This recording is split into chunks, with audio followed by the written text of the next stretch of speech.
E se a nossa forma de enxergar o sofrimento aqui na Terra estiver, na verdade, um pouco equivocada? Hoje, a gente vai mergulhar numa perspectiva que busca transformar completamente a nossa compreensão sobre o propósito do nosso mundo. Essa é uma pergunta que, nossa, acho que todo mundo já se fez em algum momento, né? Por que tanta coisa ruim acontece? É muito fácil olhar ao redor e sentir um certo peso, um pessimismo sobre para onde as coisas estão indo.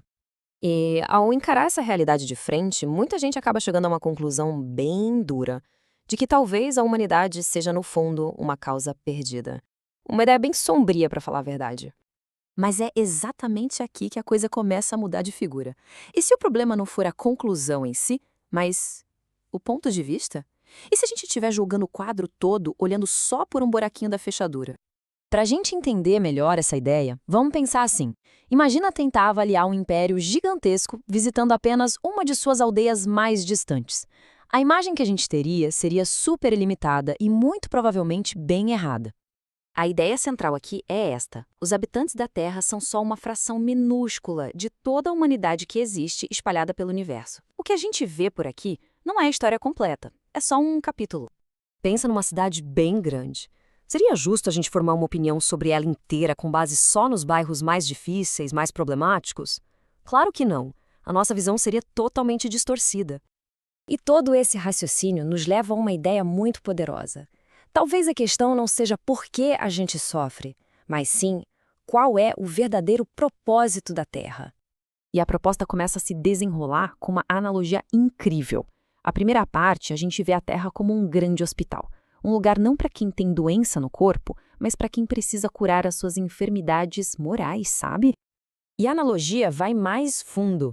A Terra também seria como uma penitenciária, um lugar para aqueles que infringiram certas leis universais e agora estão num processo de correção, de expiação. E por último, a terceira peça fecha o quebra-cabeça. A Terra é revista como uma região insalubre, um ambiente que, por sua natureza, atrai os seres mais frágeis, aqueles que já estão sofrendo. Então, se a gente junta tudo, hospital, prisão e zona insalubre, a conclusão lógica é que as aflições naturalmente seriam maiores que as alegrias. O sofrimento deixa de ser um acidente e passa a ser uma característica esperada do lugar.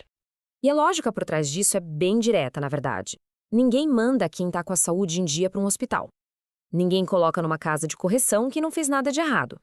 E, por definição, esses lugares não são projetados para serem locais de prazer e felicidade. Mas olha só, a história não termina nesse tom pesado, não. Lembra daquela analogia da cidade? Pois é, uma cidade não é definida apenas por seus hospitais e prisões. Da mesma forma, a humanidade inteira não está confinada à Terra. A experiência que a gente tem aqui é só uma pequena parte de uma realidade muito, mas muito maior. Então, qual que é a saída? A perspectiva é de progresso. Do mesmo jeito que alguém recebe alta do hospital depois de se curar, ou deixa a prisão depois de cumprir a pena, o ser humano deixaria a Terra quando superasse as suas imperfeições. Isso muda tudo, né? A passagem por aqui se torna algo temporário, mas com um propósito muito claro, a cura. E o destino final dessa jornada? A mudança para mundos onde a felicidade prevalece. E isso tudo nos deixa com uma pergunta final, que talvez seja a mais importante de todas. Se a Terra é de fato um grande hospital, qual é a enfermidade que cada um de nós está aqui para curar?